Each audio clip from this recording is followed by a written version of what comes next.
What's going on, guys? TieFly85 here again. And I'm T-Rec87. And welcome to the MGK Podcast. And hey, guys, so today what we wanted to go ahead and let's just go ahead and get it started. So the first topic up on today is we actually have a rumors going around, so more rumors. On the last podcast, we talked about basically there was rumors about Obi-Wan and the Boba Fett with Lucasfilm saying that they're putting basically a kibosh on all of the standalone films, and then there was another rumor stating that, no, that was just a rumor. We're not putting stuff on hold. Well, now there's a new report that we'll pull up right now that you'll see here on the screen that we'll go over a little bit, but it's basically saying that Star Wars Obi-Wan spin-offs movies rumored to premiere on Disney's streaming service. So what do you think of that, T-Rec87? So here's the deal. I think that this is actually really smart. Personally, I am glad to hear like Lucasfilm said like, no, we're not canceling any of our spin-off stuff. I know you had said that they potentially were canceling some other Mos Eisley thing, and that's kind of where this rumor came from. But this could be a great way to launch their streaming service and have like a go-to show or something like that. If it's, I don't know if it's gonna be a show or a movie, but something that'll get people onto the streaming service. Because honestly, I mean, as cool as a Disney streaming service sounds to me, I don't know if I can justify $10 a month. I mean, other than like say maybe my kids, I don't know if I can justify $10 a month to pay to watch a bunch of Disney movies that I've already seen like 1,000 trillion times. And so if they're gonna have like new original content, it's gonna be cool, good stuff like say like Star Wars. I could see that being a really good TV show, dude. I don't know, like. Well, the biggest thing overall for the streaming service, because I remember we did have this conversation before, the biggest push that they could do to kind of, push back against Hulu and Amazon and Netflix would be for them to do original programming, because that's what everybody else is doing, right? You got Netflix with Stranger Things, you got Man in the High Castle on Amazon Prime. Right. As far as Hulu goes, I mean, what do you got? I don't know what their exclusive is, but I know they have some, which are pretty awesome, but as far as it goes, though, I mean, everybody has original programming, so it only makes sense that Disney would kind of pull in their own original stuff. I mean, they have to, this could be the point where Disney could pull in originals on a bunch of stuff. Like, imagine them making a Finding Nemo animated series, or a freaking think of any Disney movie that doesn't have a television series. Disney could make it into a television series now because they have their own streaming service, and people are going to pay for it and watch it. I mean, okay, if they had compelling, good TV shows based upon movies I already love, I mean, like here. So I know we're getting a live action like Aladdin movie, at some point, but I could totally go for like an Aladdin theme, like an Aladdin, a television show, that has like the genie and Jafar and just like different stuff. I mean, I could go for something like that. That incorporates like some of my favorite characters. I mean, it doesn't necessarily have to be live action. Well, the only thing I say for that is are you familiar with Once Upon a Time? Yes, and I watched like the first two seasons or first 3 seasons, I think, and then I lost interest. Yeah, I mean, it was a pretty good show overall with them trying to pull in all of the Disney characters and stuff, or just storybook characters. No, it was really good until it started. Like I don't know. I don't. Anybody, if you like Once Upon a Time, I'm sorry, but after the first few seasons, like around the time I think they got to like Hook, and maybe things changed up, but they sort of started falling into like this trope of doing the same thing over and over again, where like what's her name? Was it Maleficent or the Queen, the bad lady? No, she'd be evil, and then she turned good, and then she'd be evil again, and then she turned good, and then she'd be evil again, and it was like over and over again. I mean, the only real redeeming point in that show was Rumpelstiltskin, in my opinion. I really liked his character, and that alone was and I can't remember the actor who played him. It's the same guy from 28 Weeks Later. It's the dad. I know. I really like the actor, and I can't think of who he is right now. But like, really great performance. Like, if you haven't checked that out, like, I would at least recommend like the first couple seasons, because it's really good in just that first few seasons, and maybe it gets better. But I know we're getting like way off topic. So I'd recommend you watch the whole thing because it's really good. have you watched the current season? Like, yeah, the current one is up to like Frozen. Like they're doing Frozen. yeah, I saw that. That kind of almost interested me. I like that kind of interested me. I really liked Hook's character back when he got introduced. It does seem like a good show. I just I lost interest at one point. And I just can't. Rumpelstiltskin though is hands down my favorite character of the whole series. Yeah. Like he's the most interesting because of his plot points. Yeah. But yeah, we did definitely get way off a topic there, anyways. But as far as it goes, I mean, when it comes to the Obi-Wan and the standalone films with Disney, I mean, I think the major point there was everybody has original content, so it only makes sense that Disney would also have original content.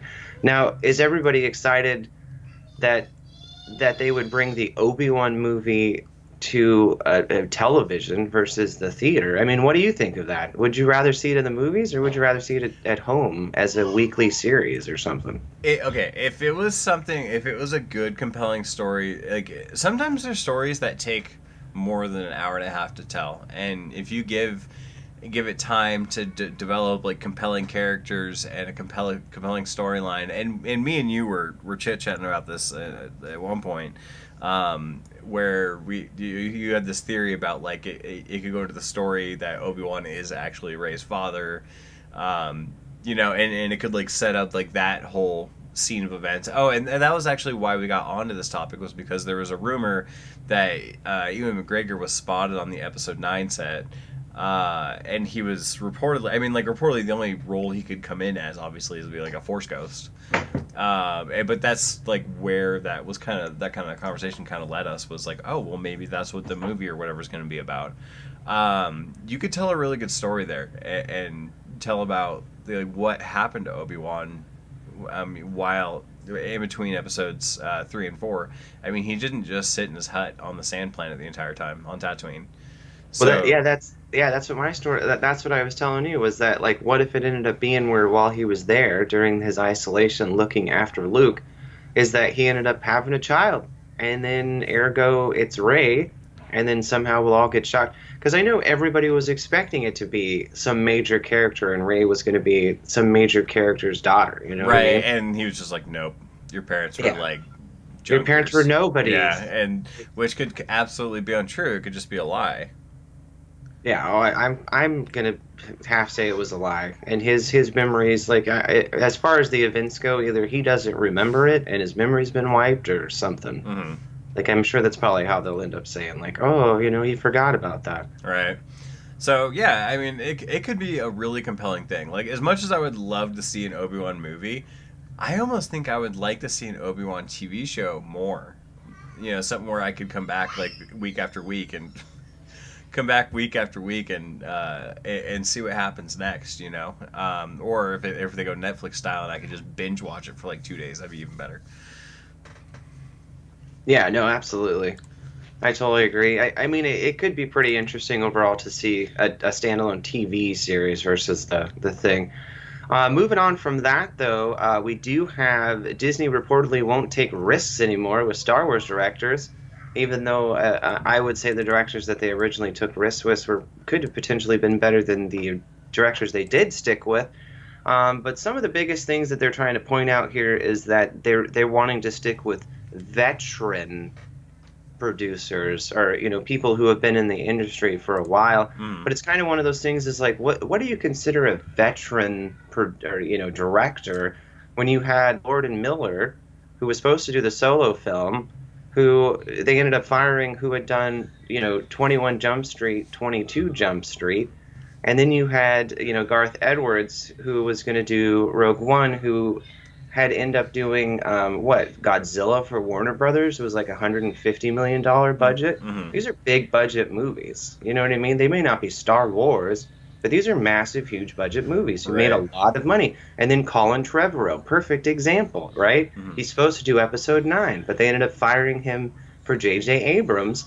And he just came off the success of freaking Jurassic World. Not Jurassic World 2, Jurassic World. Right. The original one, you know what I mean? And that was a huge, massive opening for June. Like, it was massive. So I just don't understand where they're getting from being like, we need So my opinion on that is this is a knee-jerk reaction to Solo.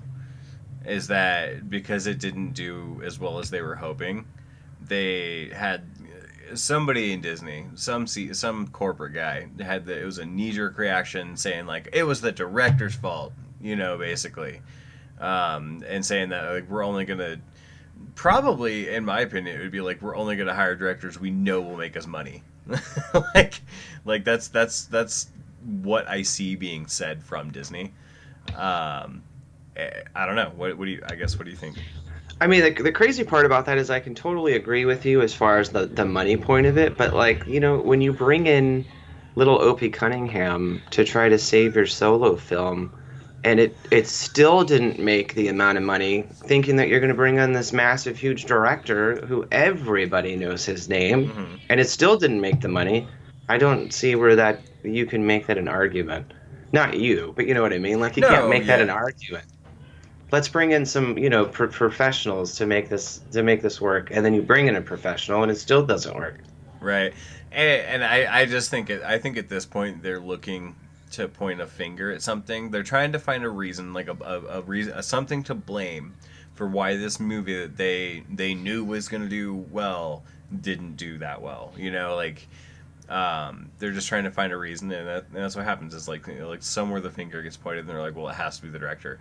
I mean, it couldn't be the fact that the guy that got cast looked and sounded nothing like Han Solo. I mean, looked nothing like Harrison Ford. Nothing. And, I mean, honestly, like those are some big shoes to fill. Like that's a tall glass, and I don't know that there's anybody out there that could replace Harrison Ford. Honestly, it's such an iconic role. Like, I don't know if there's anybody out there that could emulate that, like the way he talks and his voice and his mannerisms and looks like him. And I don't think there's anybody out there that can do that. Honestly, I mean, he's such a iconic actor. That, I mean, even taking the role and making it your own, I get that, but the way that this movie looked to everybody, nobody wanted to see it, and they just need to, I don't know, move on with it and try something different next time.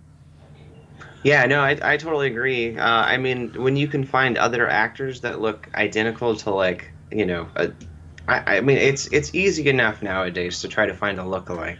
Yeah. I mean, there's only so many genes in the genetic pool. Yeah, so. How many people are there? Like 8 billion people on Earth? I mean, I'm sure they could find somebody. They could have found a no-name. Right. A no-name somebody. You just got to look a little bit harder, I guess.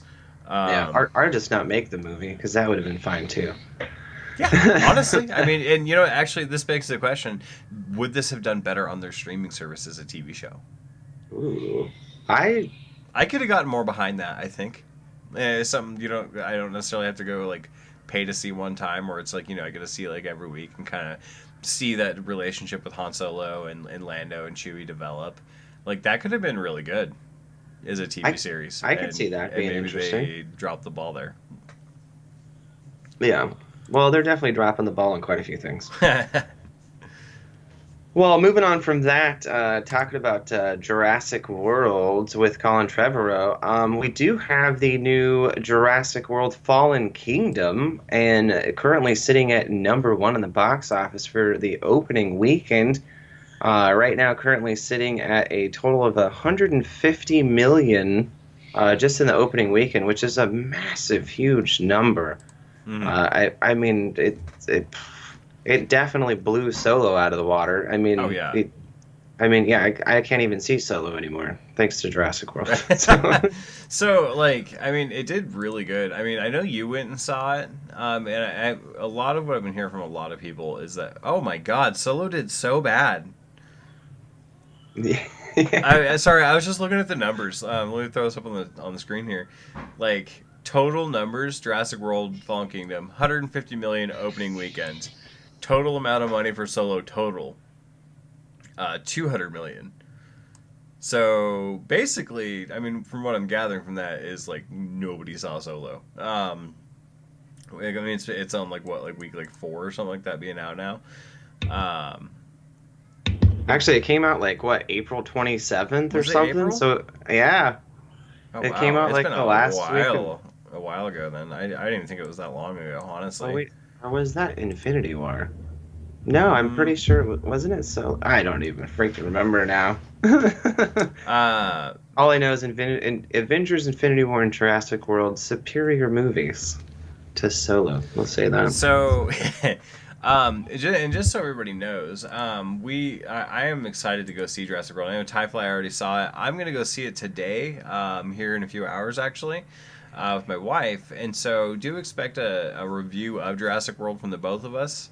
We're gonna do a review sometime this week. It might not come up for a couple days, but that will be there. It'll be just on YouTube. It won't be on like SoundCloud or the podcast or anything like that. It'll be its own separate thing. But let's see here. I mean, it didn't do quite as well, I guess, as the first Jurassic World, but it Yeah. still did amazingly well. And I don't know, the reviews seem to be not as great as well. Yeah, so I was noticing that on when before the day that I went to go see it, I had pulled up like Rotten Tomatoes just to see because I was curious to see what the score was, Right? and it almost seemed like it was pretty evenly split. I think it was like 50% for critics and 60% for audiences. Mm-hmm. So I mean, to me, that seems almost pretty even split there. And when I went to go see the movie. Yeah, see, there it is. 50% and then 61 Audience for score audiences. 61%. So Yeah, and I could totally understand the reason why. Now, I don't want to say anything here to give away any of the movie or anything like that, but I'll just tell you this. When you look at those numbers and you go see the movie, I don't think anybody can argue why that's that way. Well, I guess we'll have to talk about that when we do a review. So when you initially told me about it, I was really not excited about it, dude. Like after you told me, like you're like it was okay, and I was like, oh, maybe I shouldn't go see this now. But I am curious to see like the points that you made and like what I noticed there, and see if I don't know, see what my take is on it. I guess I'm going to try and go in without a bias, even though I clearly do have a bias. I'm going to do my best.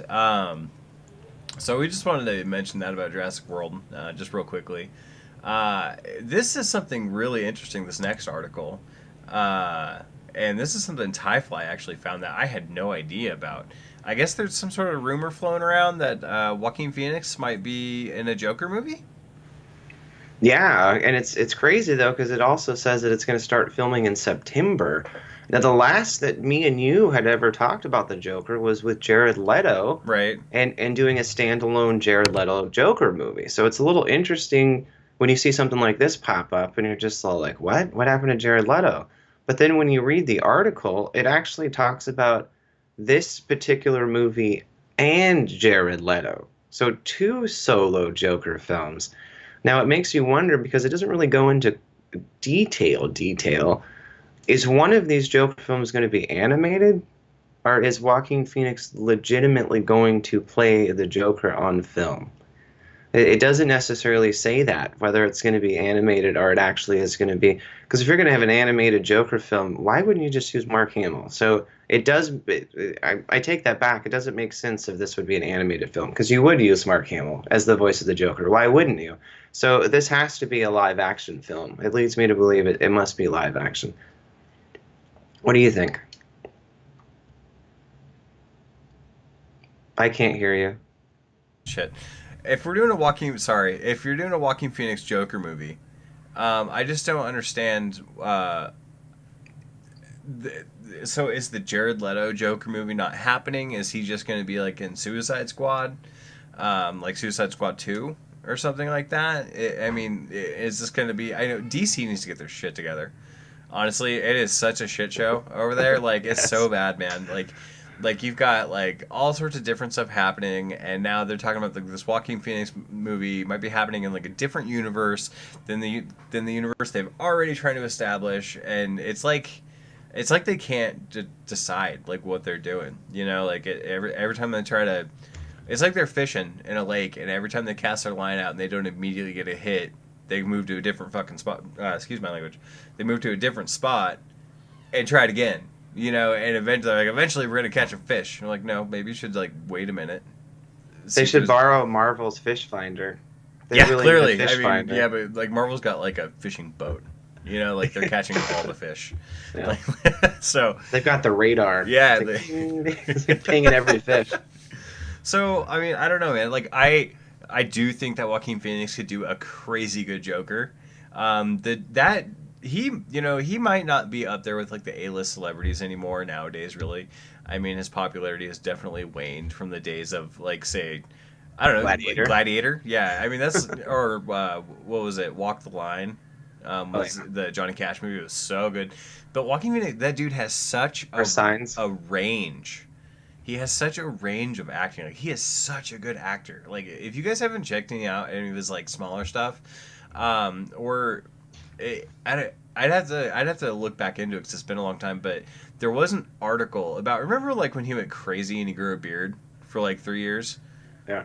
But he ended up saying something crazy about it. Like it was just for like it was like a method acting thing.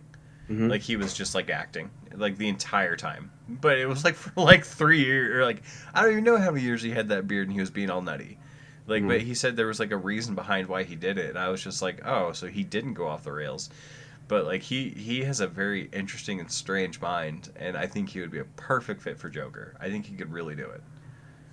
Yeah. No, I definitely do agree. I will say though that the Joker's very like a very controversial character overall. You got to be careful with that character.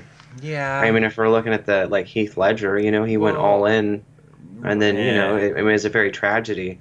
And then Jared Leto, look what happened during freaking Suicide Squad, where he kind of went nuts and started sending all the cast like dead rats and that's weird... his own fault for being an ass, and he's reading too much into the Joker. Okay, he's reading too much into the whole Joker mystique thing, and he had this idea in his head that like that's what he had to do to truly get into the role.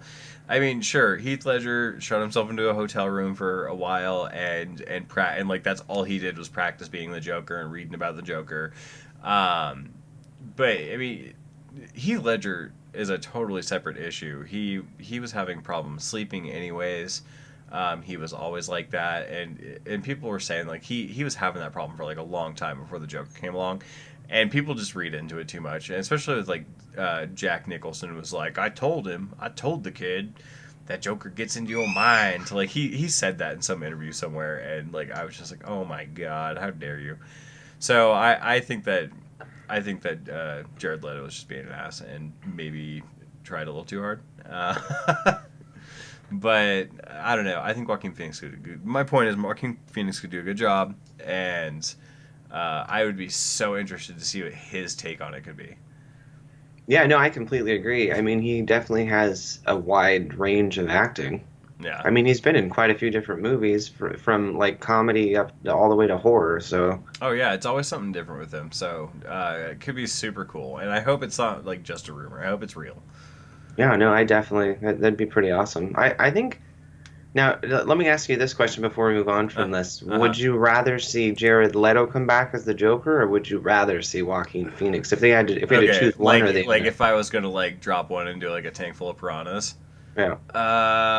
Okay. That's a hard question for me. Okay, so because I enjoyed Jared Leto's performance as the Joker, and I'm curious to know more because of how little we got to see of him. But ultimately, if I had to pick between the two, I think Joaquin Phoenix would be way more interesting. I mean, I liked the style and the vibe of Leto's Joker, but just based on an actor perspective, like who I would be more interested in, I would have to be interested in Joaquin Phoenix, I think. Yeah, no, I would have to agree with that as well. I really did like Jared Leto as the Joker, but yeah, he was a little too out there for me, which I know the Joker's really crazily out there. And I liked his Joker. Like it was not a bad Joker. Like he did a good job, absolutely. But I just think that, like I said, Joaquin Phoenix I think would be way more interesting to see. But again, like I said though, I want to see more about Jared Leto's Joker because he was so crazy out there, having like a grill and like tattoos on his forehead and just like all sorts of craziness. Like it was really interesting to see it in Suicide Squad. So I do definitely. I hope that there's more. I hope that they don't just drop Jared Leto. Yeah, I guess it would be my big thing.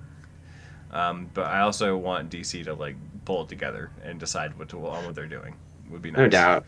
Yeah, they need to stop relying on Wonder Woman and And what is their next okay. biggest thing? That is, I'm glad you just said Wonder Woman because this is something I wanted to talk about because we were talking about it earlier, about DC specifically. Do you think DC is trying to ride on the successes, like when Warner Brothers has a success with, say, like Captain America or Thor Ragnarok specifically, which was very 80s neon lighting, 80s synth music, and now Wonder Woman is set in 1984. I don't think that they're gonna obviously like follow that really. Like it's not gonna be like crazy music or crazy neon lights everywhere, like that. But I can't help but notice that that's there. That they specifically picked 1984.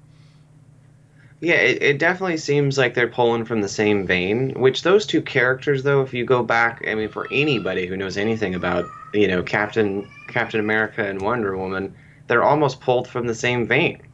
Like, they're almost the same exact character. One's a male, one's a female, and one's like super strength, and, I mean, I guess they're both almost super strength, but... So, I mean, it's almost the same character set in different times. Like, especially during the World War II scene of Wonder Woman, the whole time I was thinking to myself, like, is Steve Rogers just, you know what I mean? Just imagine the Captain America shield just flying towards, right? Yeah. You're just like, oh, that'd be amazing. But, it's one of those things where, like, there's a lot of similarity in characters from DC to Marvel. So, I mean, I don't see how they couldn't not have similarities. I wonder if that's not like I feel like that's too weird of a coincidence to be a coincidence. I feel like somebody was like, "Hey, 80s, that could be a good theme." Whereas, well, like, I mean, oh, sorry. No, you're good. The only reason I think there's a huge 80s train right now is if you look at the success of Stranger Things, like season 2 Stranger Things, right? Everything pop culture 80s, right? And people were obsessed with it. People were going back, looking through, trying to find all the little hidden 80s things. And then you got Thor Ragnarok that comes out, completely throws everything on the ground for 80s. And then and then you have Ready Player One, right? Throws in a bunch of nostalgia stuff. But it's just one of it. So do you think this is like more of like a genre revival, like a time period? It's become popular. Like time periods become popular and then they go away. Do you think that's kind of like what we're experiencing then? Maybe it's not so much Marvel as it is just that time period is popular right now. I think it's just a whole cultural thing. I feel like all of us as a whole are like reliving the 80s. Like we're pulling that back. I mean, next podcast I'm gonna be wearing one of those the sweatbands. I'm gonna get like they used to dress in the 80s, or maybe I'll just get like a leather jacket. It'll be bell bottoms, and I'll have like a. That's not 80s. People bell bottoms in the 80s. What was wrong with you? JK, I'm out. So if we're doing that though, if my ultimate 80s thing, if that's becoming popular again, where's Tron 3? Where's Buckaroo Banzai? I don't care about Buckaroo Banzai. No, make Tron 3. I want another Tron movie. I'm sorry. I actually had heard that they were going to make a continuation of Tron Legacy, where then Korra was going to be the like in the real world. So then everything somehow got halted. Yeah, that's the thing though, is they need to do that film because I would love to see what happens when you put Tron in the real world. You take the grid and put it into the the world. Okay, so and actually, what the rumor was about the movie was that since like what was his name, Sam, had brought Korra into the real world, that they were gonna the big threat was gonna be. I mean, they were gonna spend some time in the grid in the next movie, but the rumor was that they were the bad guys in the grid, like whoever it ended up being, or maybe bad guys in real life, figured out how to bring people from the grid into the real world, and that was going to be the threat there. Was that most of the movie is going to be in the real world, and that kind of stuff was going to be in the real world, and I think that'd be so cool. But I haven't heard anything about it, and like it's been so long though now. I mean, it's been like how many years? Like 10 years almost. Like it has been quite a while. Yeah. Like I don't know. Like are those actors? I mean, I guess you could just say it's been a while. I will tell you this though: Disney definitely has not done riding that train, and the only reason why I know this for a fact is because anybody who follows Disney parks, like Disney theme parks, they're bringing the Tron Light Cycle coaster They started it over in Shanghai. They're bringing it to Paris, and then they're also bringing it to Florida. So why invest that much money in a Tron light cycle coaster if this is a trilogy that just is kind of fading into the past? Right. And ladies and gentlemen, may I present to you the only person on Earth that knows where certain rides are at any given time in the world. He's the only person I've ever met that follows theme park rides and knows where they are. And it, like, blows my mind every time you know stuff like that. I can't believe it. So I just like to point that out. Maybe I should start a theme park blog. You could. I mean, I mean, obviously you're the knowledgeable person on the subject. So I think that wouldn't be a terrible idea. Hey, you could do like a weekly thing on it, or monthly, or something. Let us know down in the comments below. Is that something you'd be interested in seeing? Oh, and anybody is curious, as far as anybody watching the podcast goes, the reason it almost looks like I'm in the same room with Tyfly is, I'm going to be totally honest, me and my wife bought a new computer for her yesterday, and my room's a disaster right now. Like, there's a computer over here, there's a giant box over here, there's like stuff everywhere, and I don't want to clean. So I busted out my green screen, and I was just like, hey, this works. So if you guys do like this, let me know, because I'll keep doing it, and it makes my life a lot easier, because I don't ever have to clean again, at least while I'm doing the podcast. But I don't even remember what we were talking about now, honestly. Jared Leto and Joaquin Phoenix and the Joker. Oh, yeah. We kind of got way off topic. No doubt. We're talking about theme park rides and Tron. Okay, so one thing I want to talk about, and because I'm so flabbergasted and just I don't understand why this is popular, and maybe somebody in the comments could explain this to me. Apparently, Logan and Jake Paul is going to fight with KSI, and for anybody that you don't know, these are YouTubers. I'm sure most of you know who Logan Paul is, even if you don't watch him, just based on that whole Suicide Forest video controversy from last year or whatever. But they're gonna fight. They're gonna box. Like, I don't get it, dude. Like, what's? Yeah, it's a boxing match. So KSI did a boxing match last year with Joe Weller. And that was a pretty big thing. Like, it was a huge. It was the most concurrent watched live stream on YouTube in history, or something like that. Right. It was insane. So they were thinking they're going to capitalize on this. Like, let's capitalize on this hardcore. And let's get the biggest YouTubers on YouTube, right? Because at the time when this all started, they were the biggest YouTubers. I don't understand how you can still say that they are, but I mean, you have Jake Paul, Logan Paul, KSI, and then KSI's brother Deji, which is a comedy shorts gamer. So all four of them are going to be boxing each other. So I mean, it's definitely going to be a huge. I think it is definitely going to be a huge thing. I'd be interested to see, like, how huge it gets compared to the KSI Joe Weller fight, because I think a lot of people are going to tune in. Personally, I have nothing against any of these guys, okay? So don't take anything I say offensively. I do. But I would love to see Jake Paul and Logan Paul get knocked out, okay? I have to see it. So, but a lot of people are saying that KSI, I don't know. It's just, I don't know. Okay, so here, listen to this. Some people are willing to pay up to $600 a pop for a ticket to this stupid thing. $600. Are you kidding me, dude? Like, and if any of you haven't, okay, if any of you don't understand where I'm coming from perspective-wise, what you need to do is you need to hop on YouTube, go watch PewDiePie's video about KSI and Logan Paul. It's KSI, Logan Paul versus Logan Paul, like the cringe edition or something like that. And just watch it, and it'll show you all the cringiest moments of their trash talking each other and all this stuff, and it's embarrassing, dude. Like, I don't get it. Like, I just don't get it. I don't understand why people are interested in this. I think it's stupid. I just think it's dumb. Yeah, it actually, if you scroll back up just a little bit, right there, it actually talks about right here, KSI's last match against YouTuber Joe Weller was a terrible bout featuring participants with no finesse or proper form to speak of. They don't. So they're basically, they don't box. They don't know how to box. Yeah, neither of them are boxers, but these guys decided because they're YouTubers and they had beef, let's go ahead and box each other in the ring.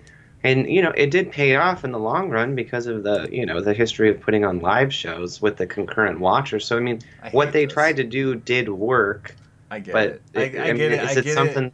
from a financial and popularity standpoint. I get it, but I hate it. I agree, I think but it's so I dumb. think the second you see like Logan Paul or Jake Paul get knocked out, you're just gonna be like, "This is the greatest thing ever." I mean, sure, if you want to, yeah, no, like honestly, like that part. If I saw like Logan Paul get knocked out, like that'd be worth watching, like that part of the fight. But like just this whole like they're trying to talk tough and talk trash and act like this is a real fight, like they do in the MMA or in boxing. Like get out of here, man. I mean, come It's on. all for fun You're though. a It's all YouTuber. Like get out. I get it's a show. I get it. I get it. But like, you really expect me to think that how am I supposed to take this seriously? well, especially the first opening part when KSI comes up to confront Logan Paul and he does the whole like run up thing and people are trying to like pull them back away from each other. Oh, when he like hit But his he just bandana or whatever. he elbowed him. He just like ran up and elbowed like or Oh, used his oh! I shoulder. saw the article. It was like KSI punches Logan Paul, and it was Yeah, and like I'm he just brushed him thinking, with no, he his didn't. elbow. He He didn't just even mean rushed to. him. Like, yeah, It was it so was. dumb. Yeah. But if you watch that part of the clip when you see it, you're just all like, I mean, you can tell that they're both joking. Like this is just a joke to them. Oh, sure. And But like I said, everybody's obsessed. if you, like I said, even if you guys don't watch PewDiePie, that video alone is worth watching. Just to watch those highlight clips of the cringy parts of this fight. I really genuinely do recommend you go search it out and find it because it's pretty funny. Speaking of other YouTubers, I wanted to just Speaking touch of on this. PewDiePie. Well, that was for in a minute. Oh, But gotcha. I wanted Okay. to talk about. So, a Mouth to Hell has opened this weekend at TanaCon, a fire festival for the YouTube set. So, I don't entirely understand this story, but I guess a YouTuber named Tana Mongao Tana uh, Mongo. tried to run her own convention, like like how they had like VidCon this week, where people can go meet the YouTuber, like meet famous YouTubers. She ran her own con at the same time, and I guess it was just a pardon the A shit language, but show? yeah, giant shit show. Yeah, that's the only word for it, really.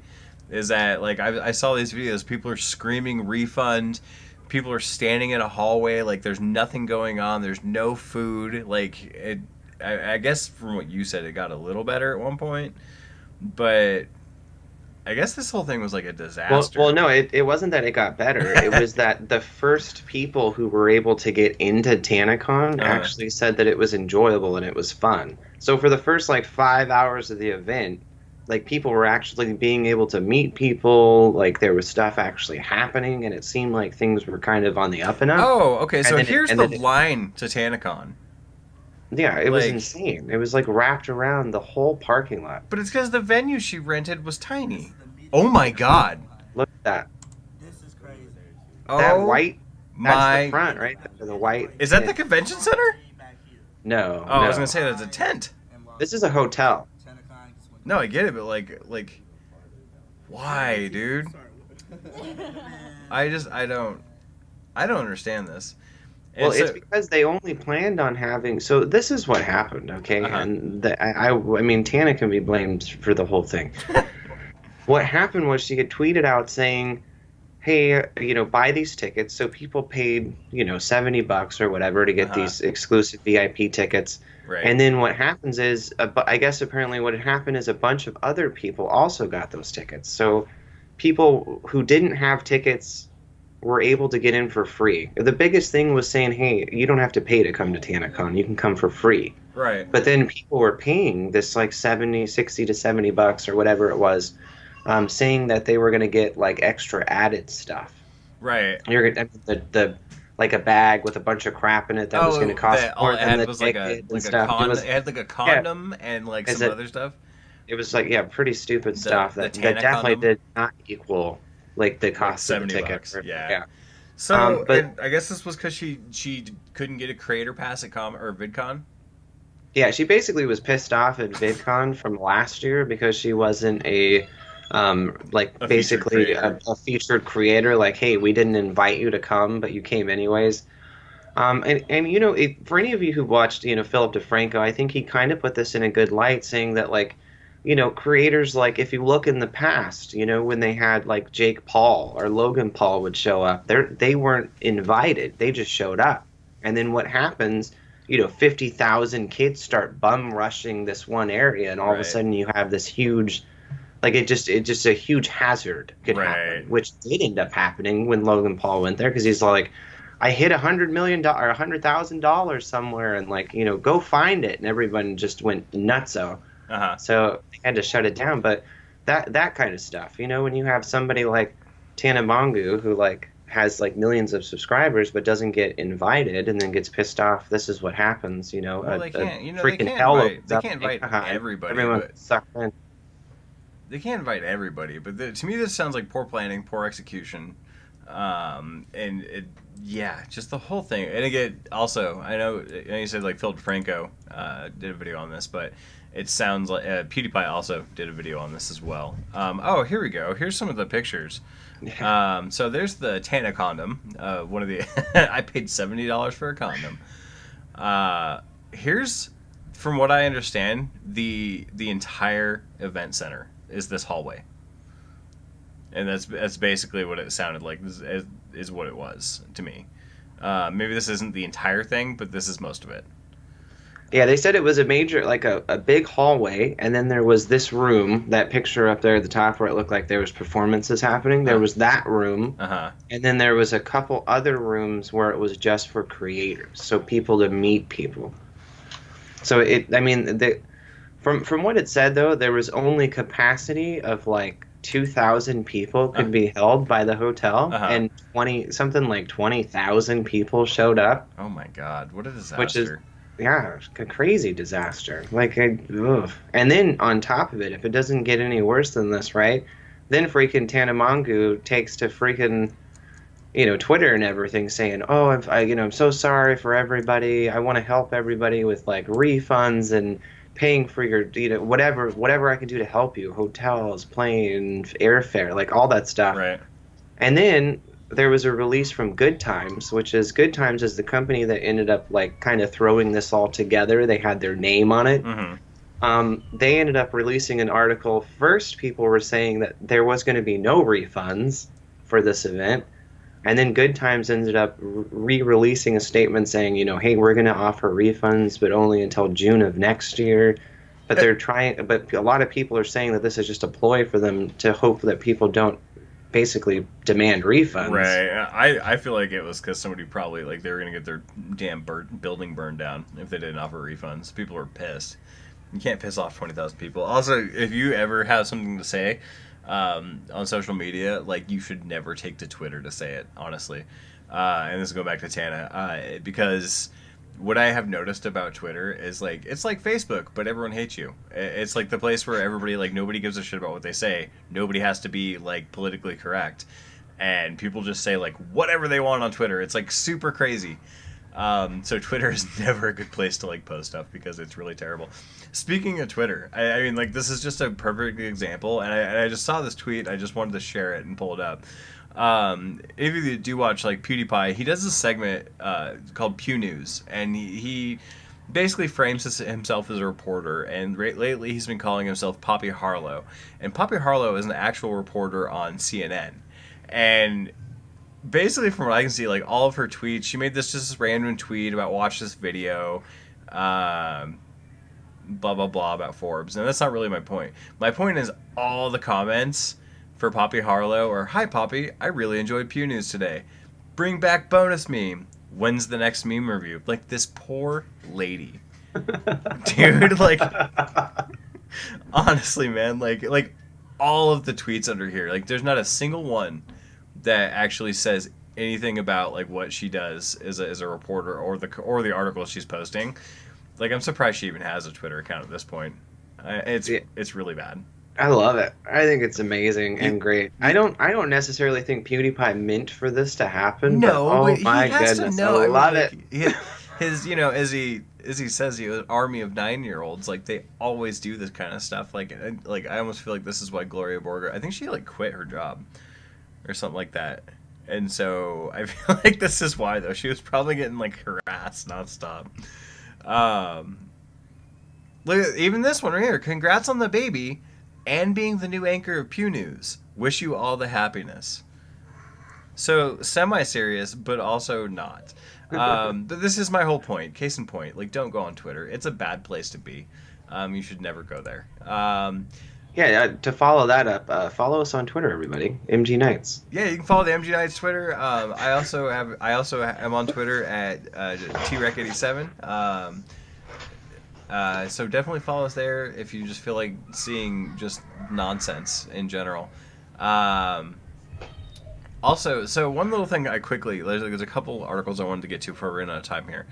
GameStop, it sounds like, is maybe looking into getting bought out. I think they're in some financial troubles, and it sounds like they're really, really struggling. I mean, their market value right now compared to a decade ago is $1.42 billion, which sounds like a lot of money, but a decade ago it was $9.4 billion. And to highlight that, exactly about a decade ago, game sales were 80% physical, 20% digital. And over the last 10 years, it's gone to where game sales are 80% digital and 20% physical. So it's completely reversed. I don't know how I feel about if GameStop got bought out. Would they just get taken? What do you think would happen if they got bought out? Do you think they'd just go out of business, or do you think they'd what do you think they would do? Try to change their medium entirely and not really do games? Wouldn't be the focus?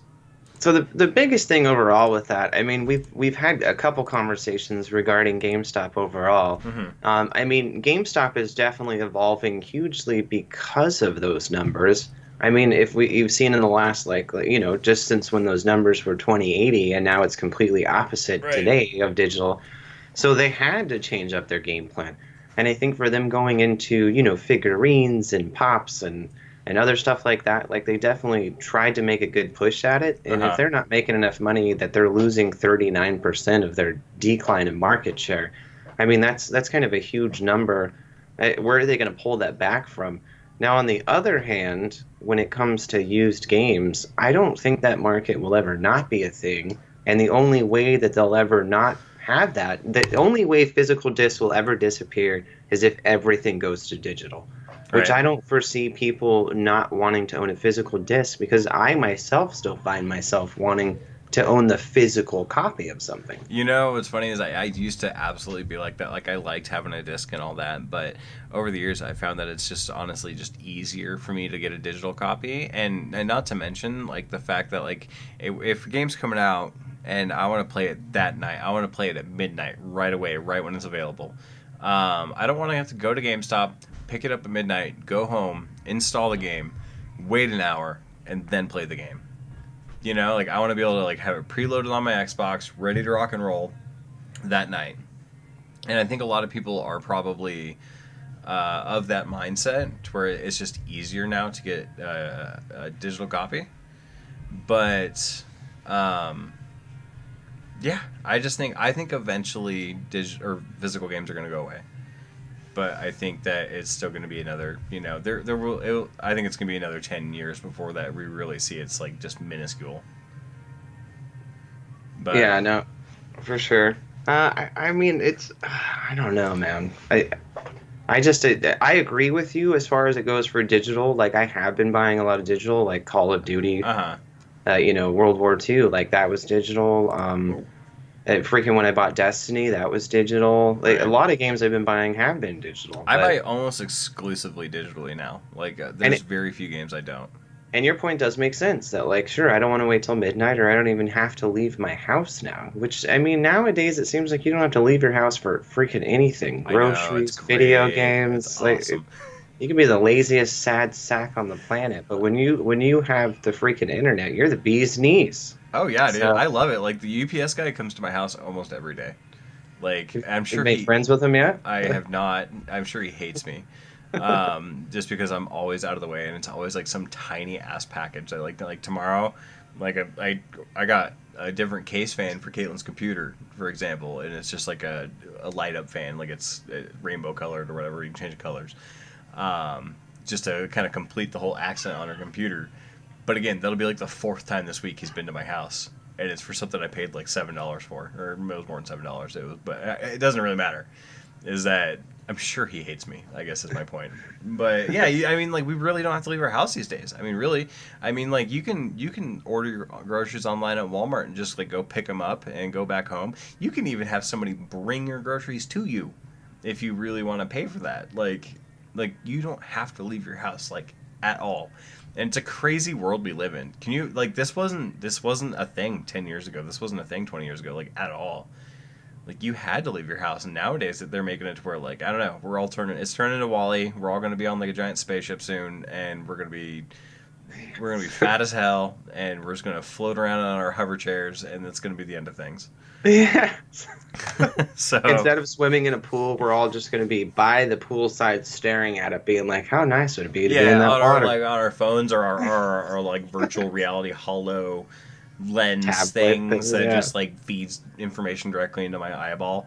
Like, that shit's gonna happen in 10 years. Like, come back in 10 years, watch this, and I'll be 100% correct.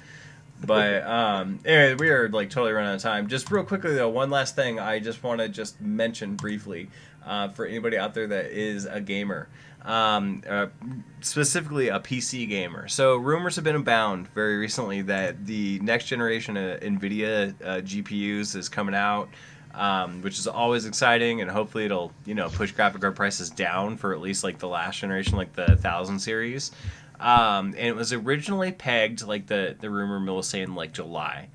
And then the rumor mill started saying August, and now it's starting to sound like August, maybe probably more like September. And I guess a big reason for that is NVIDIA got forced to take back like 300,000 GPUs it had already shipped off to manufacturers.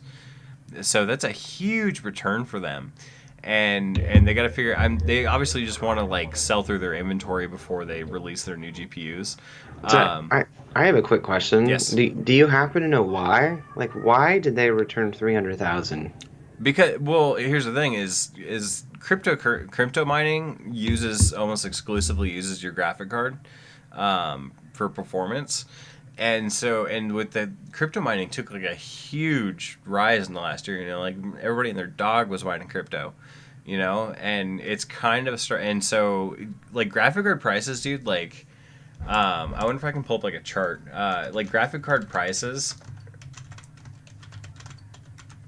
like shot up like crazy. The last like 12 months. Here, you can see it on this little chart here. I don't know how good anybody's gonna be able to see this, but like look at January of 2018.